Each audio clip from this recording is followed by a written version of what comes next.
Well, hey again, everyone. This is Bob from Hot Rock Central, and in this video, I'm going to take you through an 8S compression box build. And what I'll do is I'll start off with some dimensions here to make a nice, neat build. And what I've got here is the front and the back board is 9.5 inches tall by 18 inches wide, and then your bottom board is going to be a little bit longer than what you probably think you're going to need. So make it a little bit longer, because once you get it compressed, what you'll do is you'll take your holding board here that holds the front board in place, and once you get these threaded rods in there and the bottom part of it compressed, then you put that along there and take a pen and run it along your board there and make your mark, and just take a saw and just cut it off flush. Now, what I'm doing here is I'm starting off by compressing the bottom part of it. And what's going to end up happening is these will be removed after this front board here is screwed down, because once this board is screwed down, and of course the back, there's one in the back also, a 2x2 here in the back.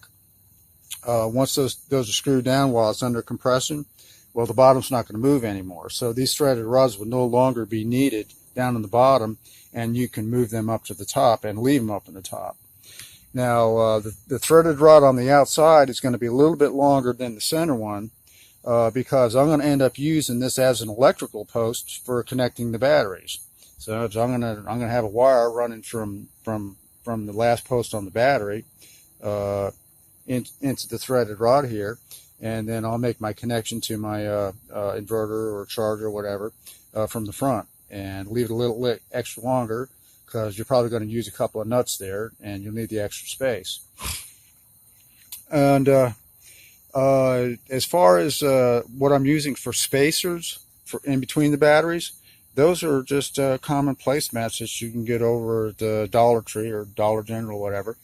And I prefer using this type right here. These are kind of a little bit thicker, almost like rubbery like, and they have real thin ones, and I don't really care much for those. I like these rubber ones better. And what I do is I just trace them out, put a battery down on top of them, trace them out, and I double stack them. So there's actually two placemats on top of each other in between each cell. Of course, you don't need any on the outside, because the wood itself is an insulator, and that's the whole purpose of what these placemats are for, just to insulate the batteries against each other or from each other. And other than that, I don't think there's really much else to tell you. Just from that information there, you should be able to get the rest of it done and figure it out on your own. So anyways, hope you found something you could use there in this video, and thanks for watching, and I'll see you later.